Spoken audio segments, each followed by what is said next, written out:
So you've done that as well? Okay, well, great. So you've been working with me now for almost 6 months.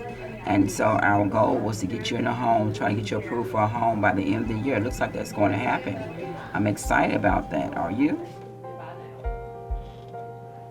There is a gap in information. When people come to United Housing, often they don't know that they can buy.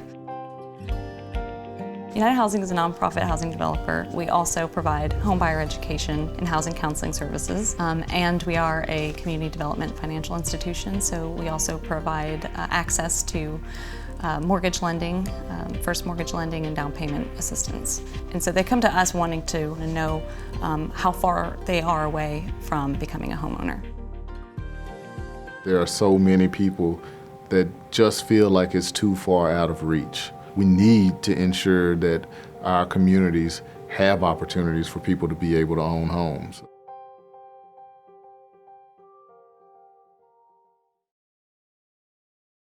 The desire to have a home was there for probably about 2, maybe 3 years. And one of the major obstacles that we had was the financial aspect of it. We both have student loans. We're still paying on one of our vehicles. Plus our rent was almost $1,000. We've pretty much cut that in half by moving into our own home. At one point we were just like, we gotta pause. We gotta take a step back, because if we keep living that mentality, we're gonna continue to get more debt, and then that's gonna not allow us to even save anything for a home.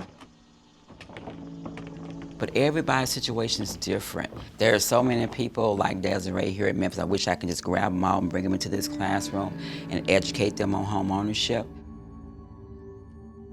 I mean, they practically made our home ownership possible.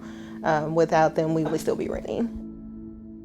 Many of our citizens that seek to rent single-family homes could actually own them with the right financial counseling and support. In Klondike Smoky City, for example, getting a mortgage can be cheaper than paying rent. When you're trying to build wealth for community or for a family and have some stability on the block, when you don't have that long-term sustainable home ownership, you lose a lot of that. When you talk about affordable housing, it just means what can you afford? So if we can figure out how our families can earn more, then our communities will be stronger, and housing opportunities, home ownership opportunities rather, will be much more prevalent. Basically starting a new life. We feel more like an adult now. We're like, yeah, we have a home. Like, this is real. This is legit. Just from having a home, it makes me feel more secure. So this past year, we educated close to 1,000 people. Over half of those people are now homeowners, and they came through this classroom.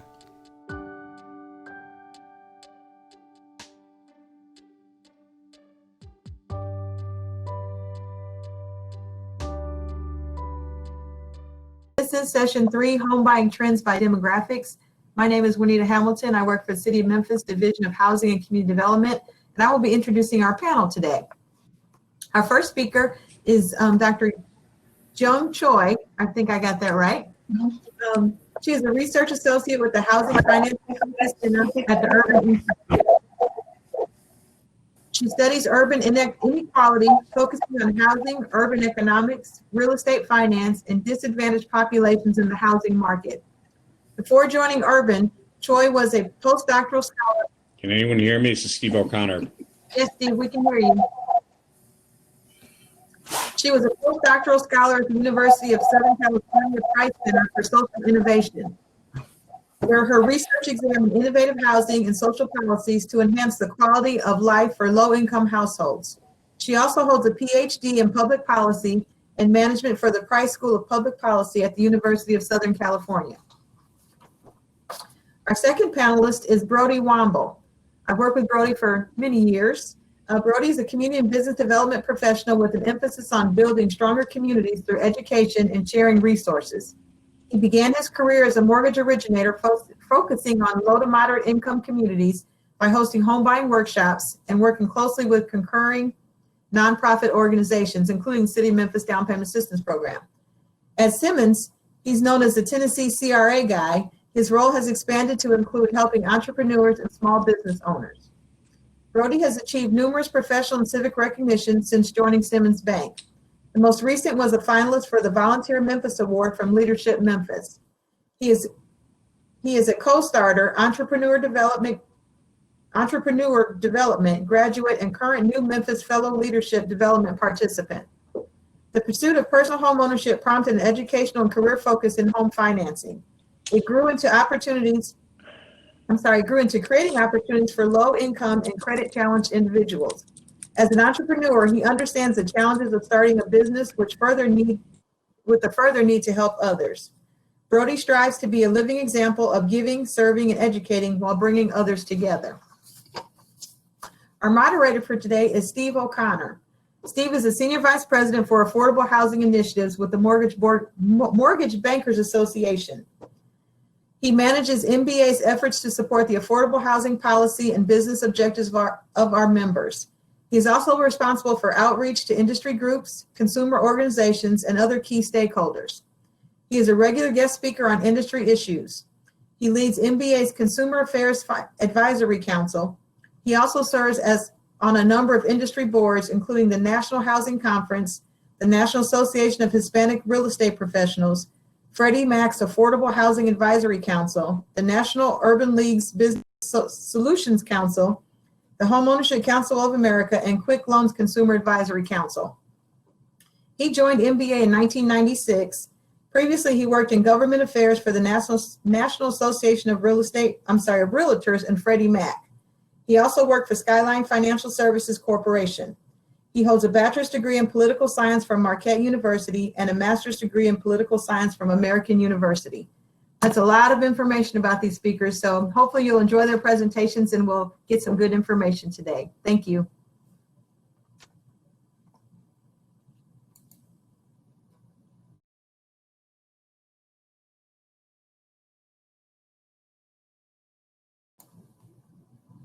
Steve, are you on? You're muted if you're on. I think Steve sent us a text that he can't see or hear anybody. So while we're fixing that problem, if it's okay to share my slides, I'm happy to present.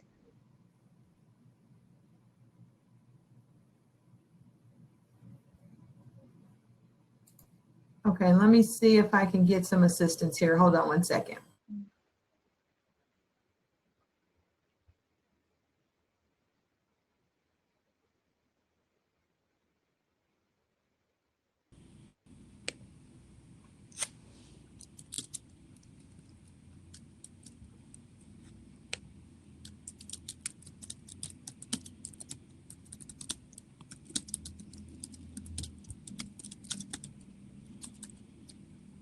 If you could F5 refresh your browser. Well, if you can, someone typed it in.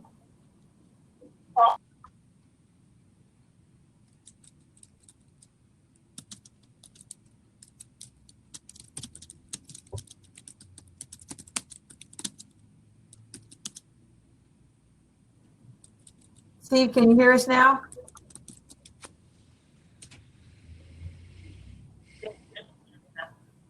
It says share screen not supported in this browser. So Missy, is he on Google Chrome? Yeah, Steve, you need to be on Chrome. If you can get to Google Chrome. Yeah, Safari doesn't work.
Hi, can you guys hear me?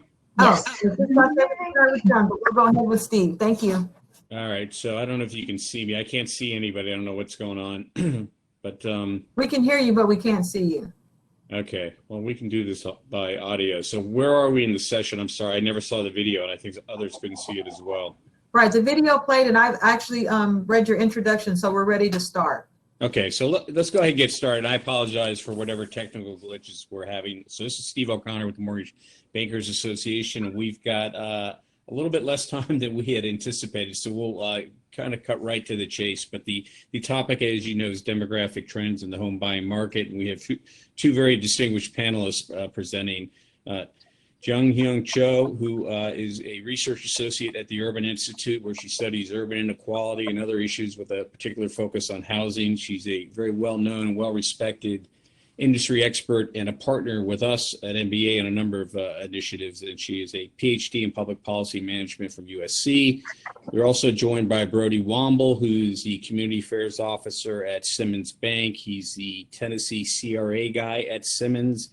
He's a leader in the community, both professionally and on a volunteer basis. And he's also a leader in some of the work that MBA has been doing with partners in the city of Memphis called Convergence Memphis, a initiative we launched in March with THDA, the city of Memphis, and other partners to focus on advancing African-American homeownership in the city. So I just say why this session is important, and then we're going to get right into the presentation by Dr. Choi. But clearly, if you look at demographic trends, Millennials, the largest demographic cohort in U.S. history. 44% of Millennials are minorities, so very culturally diverse cohort. And then if you look at where new households are going to be coming from over the next several years, between now and 2025, 70% of new households will be minority-headed households. And then if you look a little further out, the United States as a whole will be a majority minority country by the year 2045, according to the Census Bureau. We have, I think, 6 states that are already there.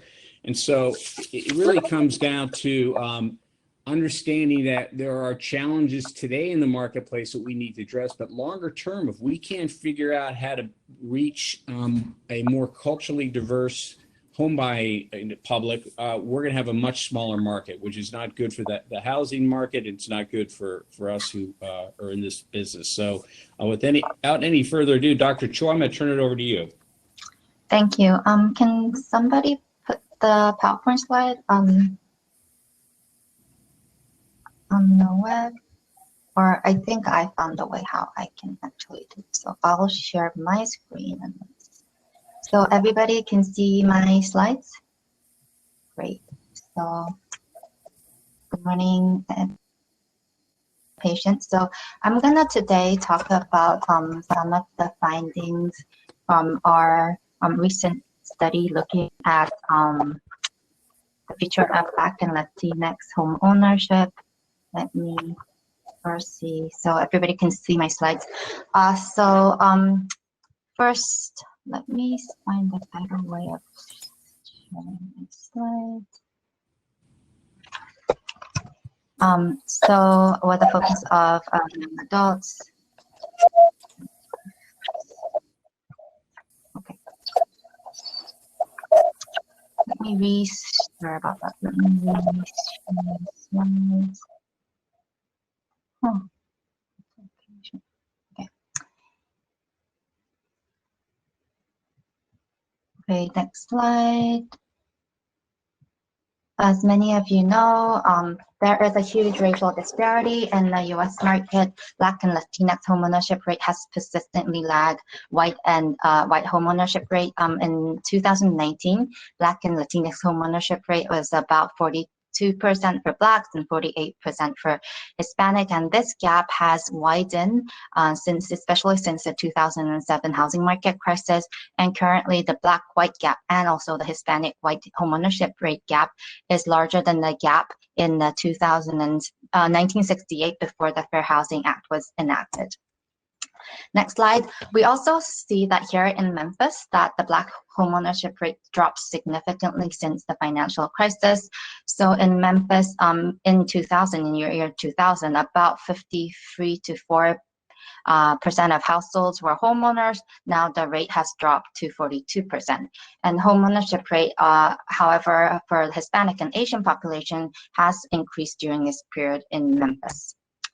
Now I'm going to focus a little bit on millennial homeownership and the share of millennials living with their parents.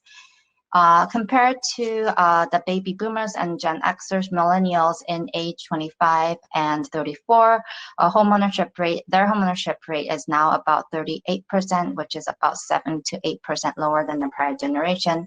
And if the homeownership rate of millennials had stayed the same as the previous generation, we would see about 2.4 million more young homeowners in the current housing market.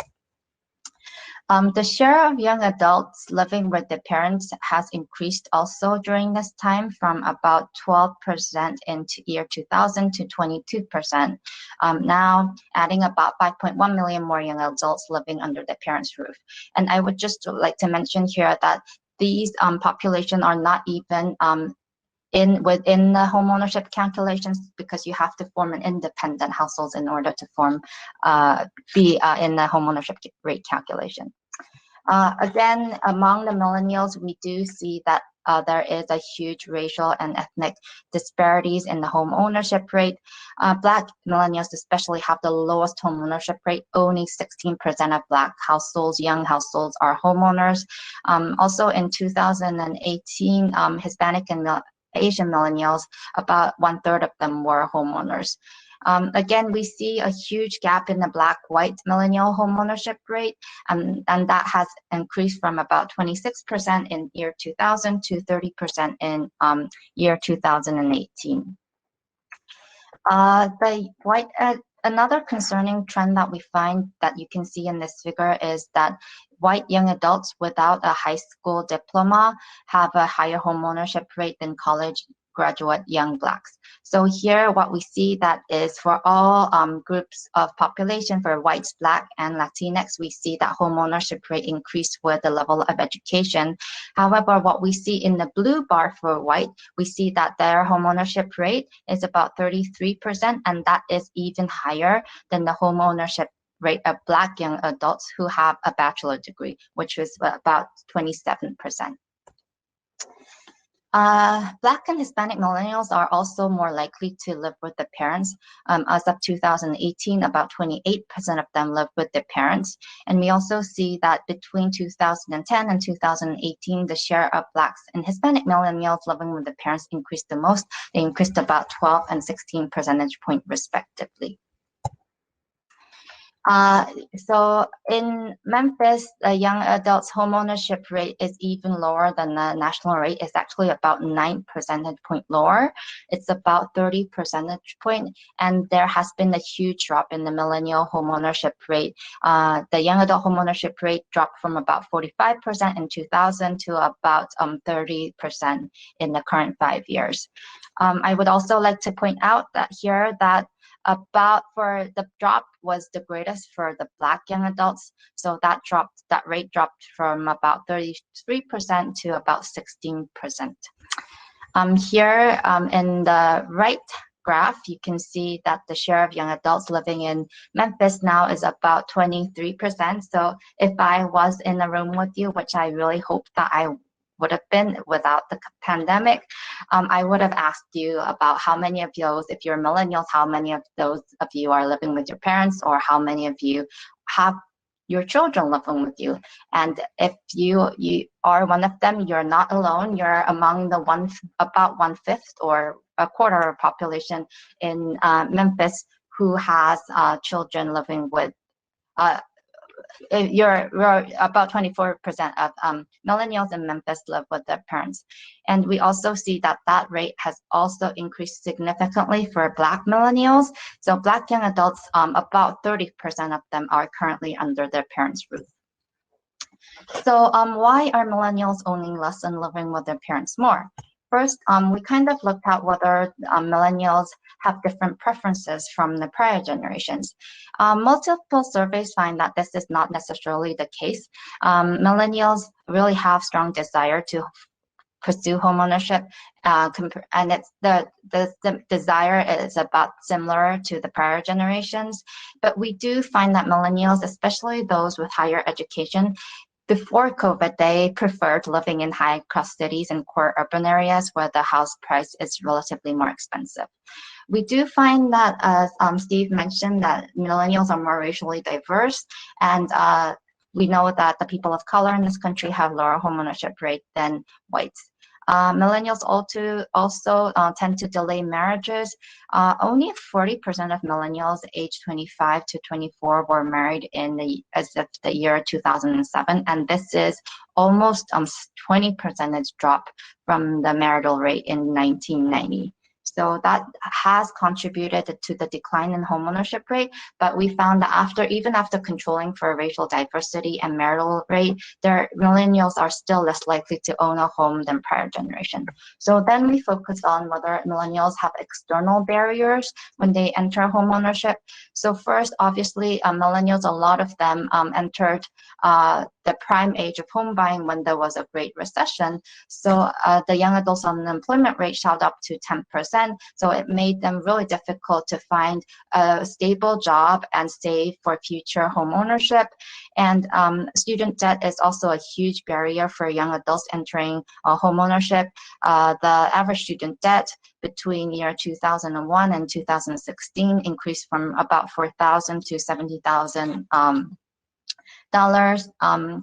We also know that there is limited housing supply right now in the market. The housing supply right now is lower than the housing supply in 1960s when the population was significantly smaller.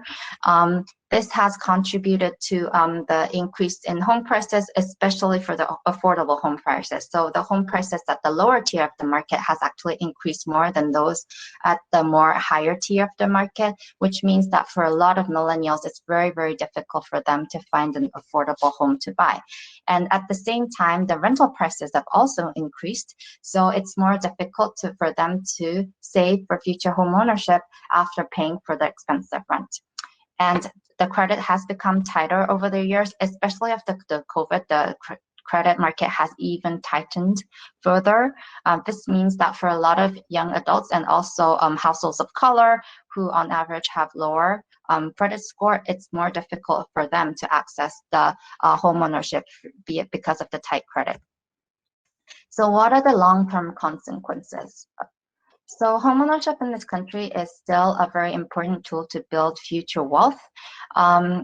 So this figure shows that the younger you buy your home, you have more wealth in your home at the age near retirement. So the blue bar shows that how much home equity you have when you reach the age of 60 to 61, and the yellow bar here is what's the value of your first home. And you can see that the younger you buy your home, if you buy your home age before 25, you actually have a greater bang for your buck, because compared to the yellow bar, the blue bar is significantly higher. And we can also see that those who buy between 25 and 34 has the greatest housing wealth when they reach the age near retirement. This slide shows that, so you can think that, okay, a lot of millennials choose to live with their parents, but that could actually help them in the long run because they can actually save more and they don't have to pay for rent, and they can use that money to become future homeowners. So what we did here was we followed individual over time, and we actually found that those who lived with their parents between age 25 and 24, they were less likely to become homeowners and also form their independent households 10 years later compared to those who actually became either homeowners or renters earlier in their life. And also, finally, this is not just going to affect millennials' future wealth, it's also going to have a longer-term impact on the future generation, because a lot of studies, including ours, show that homeownership actually transfers from parent to children. So if you're a child of a homeowning parent, you're much likely to be a homeowner, because not only you can get the information, but you can actually get financial support when they're buying your first home. So finally, I will end with some of the slides that show the impact of the COVID-19. So right now, this graph shows that renters in all age groups are struggling more to make their housing payment on time compared to homeowners. This is the most recent Census Pulse data, and we can see that the red bar is higher than the gray bar, which indicates that the renters are financially struggling more to make their housing payment. And as I explained earlier, the people of color and the young adults are more likely to be renters, which indicates that this will further delay their home ownership for both young adults and households of color, even after the COVID is over. And also, Blacks and Hispanic households, for both renters and owners, are facing greater trouble making their housing payment amidst the pandemic. And this is another troubling indicator that even after COVID-19, if nothing else happens, there's going to be likely to be a greater racial and ethnic disparities in the home ownership. So this is my final slide, and I'll pass it to Steve.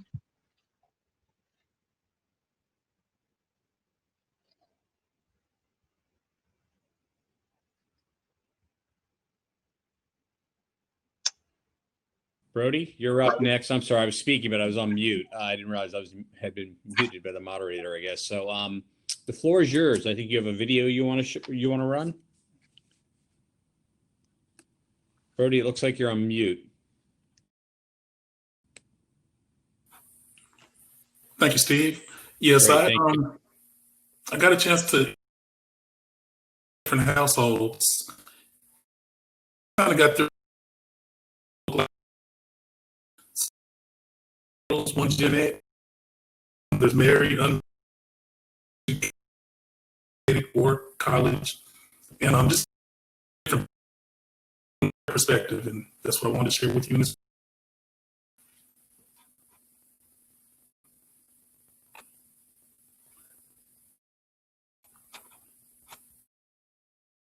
Am I supposed to share it or?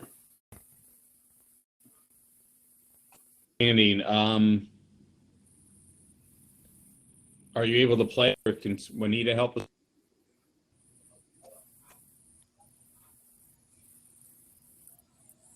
That's correct. If you would be able to share the video. Okay, let me see if I can get it. Yeah, we'll give it a minute or two, and if we can't, we can do an audible. You can describe it. I saw the longer version. I thought it was very good. Let's see.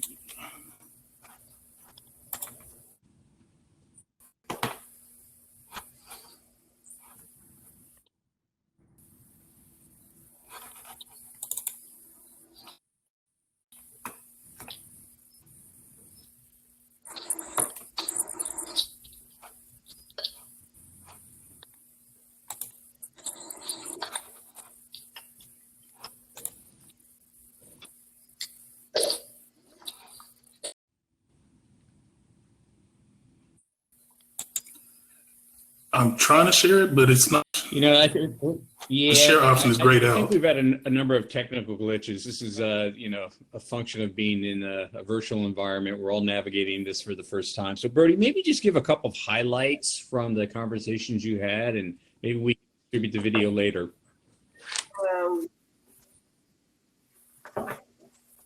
Okay. In 3 words, describe what home ownership means to me. That's the thing that to me is independent. Well, this is playing, but I can't share so that you can see it. Maybe kill the video and just do a quick recap.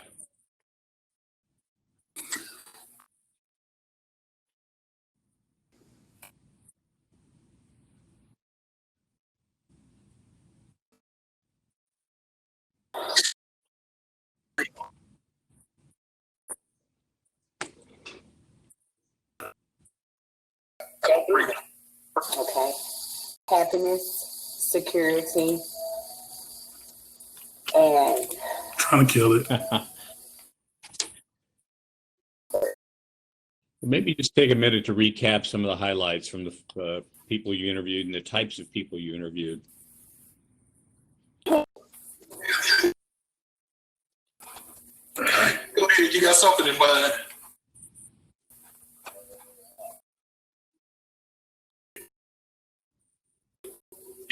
great.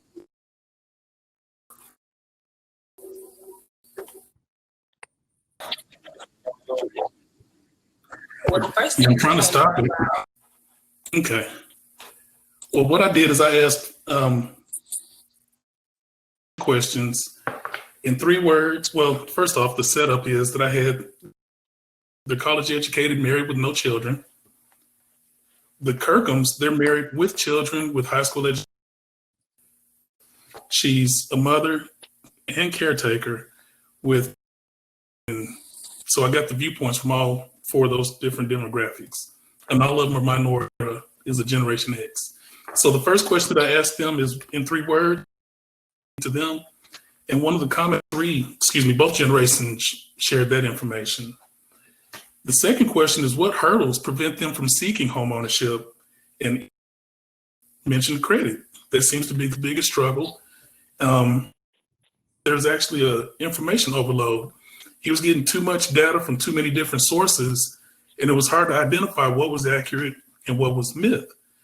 And the Halls, they mentioned that they didn't want to get stuck in homeownership. They felt like if they bought a home, that they were permanently stuck in that position. They didn't even think that it could be sold or other options. So their reason for holding off on buying was that they didn't want to be stuck. My next question to them, to all 4 groups, was where would they go to for information in regards to home ownership? The number 1 answer that everybody said was friends and family. Second was online, but nobody thought to actually go to a lender or to use the resources that we have here in the city of Memphis, like the Home 901 site or the stations that are set up in the library. And so it seems like there's a gap with us trying to get information out and the places that Millennials and Generation X go to receive this information. So that was enlightening to see that we're kind of missing each other, even though we have the same common goal. My next question was, how much money do you need up front to buy a home? The answers varied. The lowest amount that they said that they need was between $6,000 and $8,000. The most common answers was normally between $10,000 and $20,000 in order to buy a home.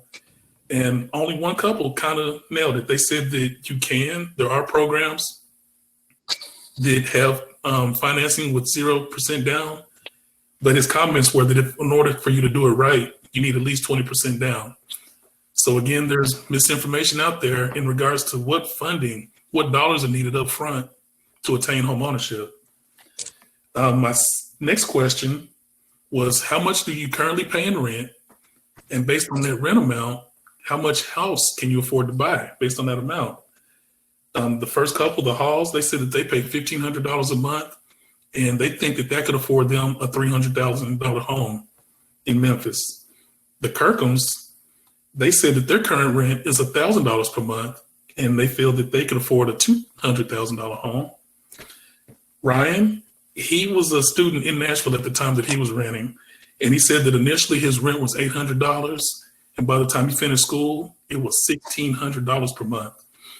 He felt that a $800 house month, $800 a month payment would afford him a house between $150,000 and $200,000, and on the 1,600 scale, he felt that he could afford a $250,000 home. And lastly was Miss Sharon Rivera. She was paying $695 a month in rent. She just bought her home last month. She closed on the last day of September last month. And she thought that that $695 a month payment would afford her $150,000. So there's a big discrepancy in regards to what they pay in rent and the amount of home that they feel that they can afford.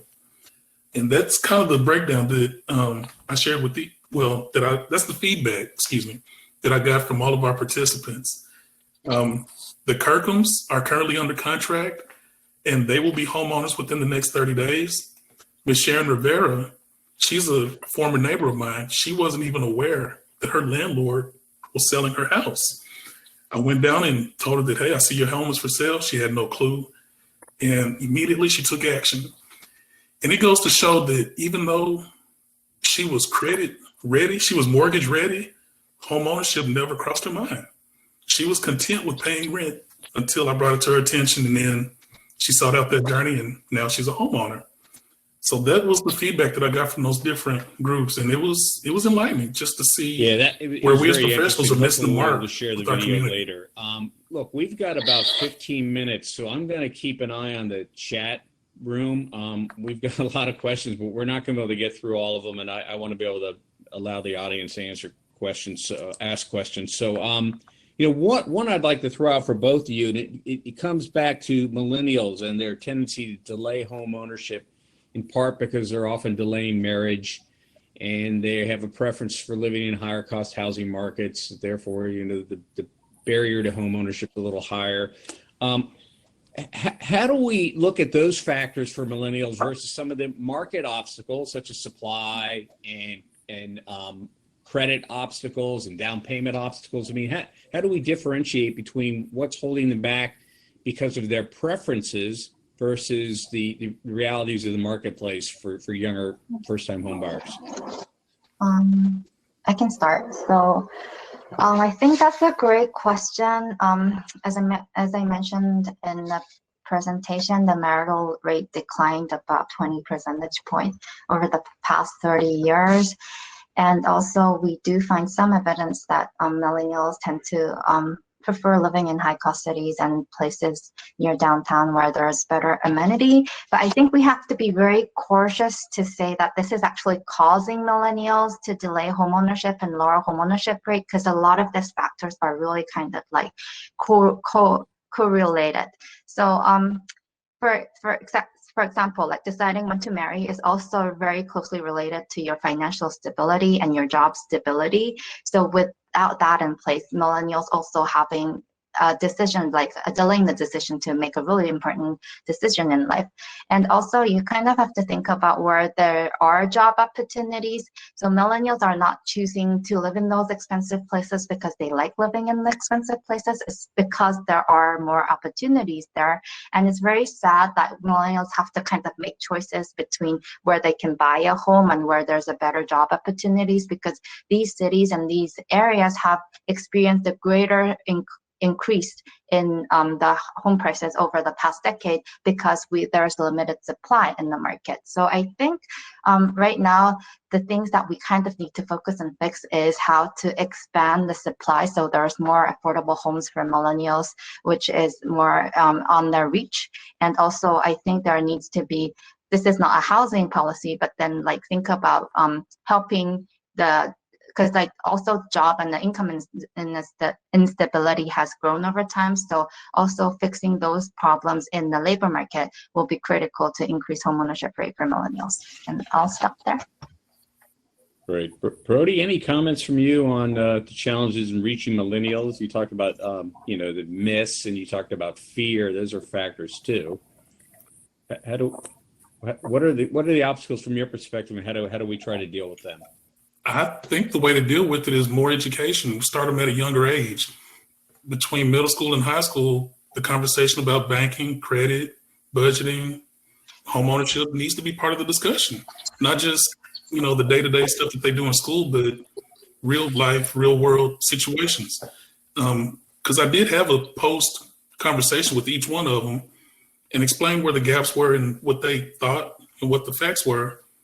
And they get it. So I think that if we start earlier, if we start teaching children the fundamentals of basic banking, that would make a huge difference. Yeah, no, I agree. And part of what we're doing with Convergence Memphis is working with the Girl Scouts to create financial literacy programs at a very early age. But there are a couple questions in the chat room, and one of them is around the role that investors play in coming into markets. I know this is an issue in Memphis where they come in and make cash offers and buy homes. And so, you have less inventory at that kind of entry level.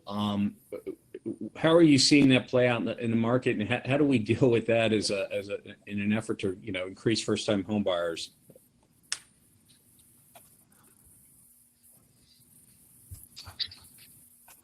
Any comments from either of you? This is the dynamic of the investor coming in and swooping out the property from under the nose of the first-time home buyer who's trying to line up down payment assistance, et cetera. It does make it tough because as investors come in and they do these cash offers, it takes away from the appraised value. It takes away from the already existing homeowners in those communities. So a lot of times the houses that they're buying, they're not move-in ready. And for first-time home buyers, it's hard to seek financing where you can purchase and rehab up front. It does affect the affordability in our neighborhoods because the investors tend to buy and hold versus buy, rehab, and sell to first-time home buyers. That's one of the biggest challenges is with the appraised value. Yeah. Let me ask a question as it comes around to the motives of a lot of first-time home buyers. There's the notion that that's a way to build wealth, become a homeowner, accumulate equity, right? That there's a financial aspect. There's also, our emotional aspect, stability. You don't have to move every other year if you're a renter and your kids are starting in new schools. I mean, how do we think about the different motivations of people who are aspiring to home ownership, and how do we tap into those motives, recognizing, of course, the fear factor and the lack of trust and the other psychological issues, not just the financial, but the psychological dimensions? I think that's a great question. I think math is important, and in the long term, homeownership is a good investment, but then we also have a very fresh memory of a lot of home buyers buying homes in early 2000 and then actually losing a lot of wealth because of those actions.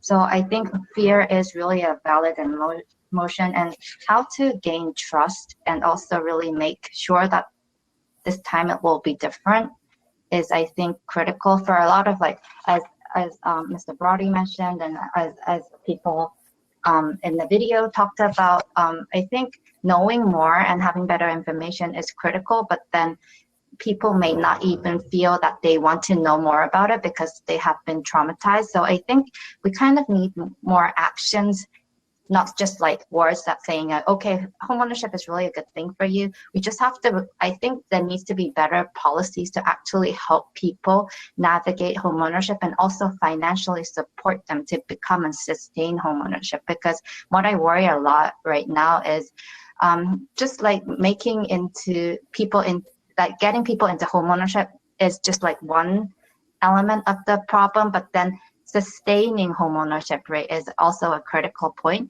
And our data shows that for a lot of Black families compared to the white families, they're much more likely to become renters after entering for homeownership, and that's actually going to affect their long-term wealth. So that might actually, like, going back to renter housing and losing your homes actually may be just worse off than just not even entering in the homeownership space in the first place. Education needs to happen in the front end, but then also like giving people better information to sustain homeownership as well as financially supporting them is also very critical. Yeah, I agree. And also, I think we should glamorize homeownership. Like, let them know that that's the first step to building wealth. It's not just buying a home. It's also using your home as a financial tool. Think about the difference of borrowing money from yourself through the equity that you built up versus going out and taking out a loan, at a higher rate and all these other penalties and fees that come along with it. There's more than just owning a home. You can actually own the community. You can actually have an impact on what comes in and out of your environment. So it does give you power, gives you control. Many of them mentioned freedom and independence. And that is what homeownership offers. It's more than just a place to stay. And that's what we need to teach. Yeah, those are powerful motives. They came through in the video when I watched it the other day. But I do want to be mindful of our time. I'm looking in the chat room. There's a question that I actually wanted to ask as well. What impact do you think COVID-19, the whole pandemic, is going to have on the home buying decisions of first-time home buyers? And I would actually like you to talk about what you think the near-term impact will be, and perhaps even the longer-term impact, knowing that we don't know how this pandemic is going to play out. But what's the impact of COVID on home buyer psychology? Yeah, right now we are seeing the data shows that the home buyers are looking more at buying homes in a more like suburban areas, even for the young home buyers. So we kind of seeing a reverse trend from the previous decade. So I don't know how long this will sustain, but I'm also like trying to buy my first home with my husband, and with COVID, I think we're not really gonna buy a more expensive home near work, but we're thinking of looking outside. So the commute will be longer, but we don't even know how often we have to come back to work even after the pandemic is over. So that's just one sample. But I think also what I worry about in the long run about home ownership is that right now, as you saw in my final two slides, is that Black and Hispanic homeowners are more likely to be in forbearance, and they're having difficulty making their mortgage payment. So when the forbearance is over, a lot of these households may face difficulty resuming their mortgage payment. And what worries me is that some may eventually end up in foreclosure, and we might see another drop in the homeownership rate for the people of color. And we really don't want to see that. So sustaining homeownership for people who are in forbearance, I think, is critical to at least not increase the racial homeownership gap any further. And also because a lot of renters of color are also in trouble making their rent payment, even after the COVID crisis is over. A lot of data shows that these renters have been borrowing from their families and extracting from their emergency savings to keep paying for rent. So that means they'll have less savings to become future homeowners. So I think all these trends are very worrisome, because it indicates that the racial homeownership gap is likely to be larger than what we already have now, if we don't have any proper action in place. Yeah, well said across the board. Brody, comments on how COVID-19 is impacting homebuyer psychology and how you see it impacting the market generally? Long term, well, I'll say within the next 6 months, we're actually going to see the results of COVID because of the number of evictions and foreclosures in our courts now. That's going to have an impact on our property values, and there will be more inventory. So those that are in position to take advantage of these lower home prices, these low interest rates, it's a good opportunity for them. My heart goes out to those that are, in position of losing their homes. But if you're in position to acquire these homes, like for Shannon, for example, she went from paying $700 a month to paying $460. That's a $250 raise per month. So there's opportunity, and I really hate it for those that are about to lose their homes. But in a sense, there is an opportunity for new first-time home buyers to take advantage of the situation. Yeah, no, I agree with that as well. So look, we have 2 minutes left. I think maybe what we'll do, and again, I apologize for the technical challenges across the board, but maybe ask each of you to make a 1-minute closing statement as what you see is the number one thing we need to be trying to do in the next year to help improve the prospects for first-time home buyers, and as well as closing the racial homeownership gap.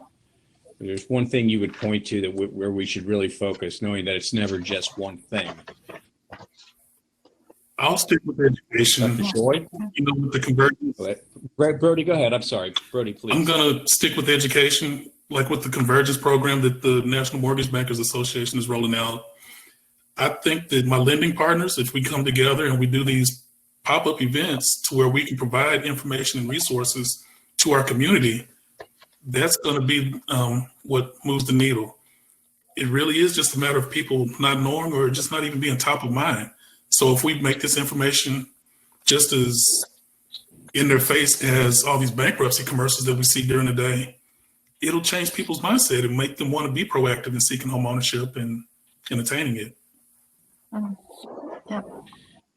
Thank you. I Dr. second Choi? that, and I just want to mention that when you think about education, I think we also have to let people who are in forbearance become more aware of the possible options they have when they exit forbearance, because a lot of the people still think that they have to make lump sum payment, which is not true. Like a lot of people still think they have to have 20% down to pay to buy a home, which is not true. So there are a lot of misinformation out there, and I think this is just like a not like a. And I think from the video, a lot of people just are getting information from their close relatives or friends or family. And one of the things that is a barrier for the racial people of color is that they don't really have like they're less likely to have a homeowning parents than the white counterpart. So like providing good information and just reaching out to them will be critical. I'm not sure what's the best way to do it, but then I think really giving them reliable, trustworthy information, which is correct, and letting increasing the public awareness is really critical. No, I think that's right. I mean, particularly your point about first-generation home buyers. We need to have the right messages and the right messengers, too, to reach these aspiring home buyers. So, I'm going to move to close that up in a minute. Hopefully, we can get Brody's video out to folks because it's worth watching. Well, I know there was a question in the chat box about getting Dr. Choi's slides. We'll see what we can do to get those out to folks. And then a lot of great commentary in the chat room, which hopefully we can get a copy of, because I'd like to be able to circle back to some of these points. But Brody, thank you very much. Dr. Choi, thank you very much. You both did an excellent job.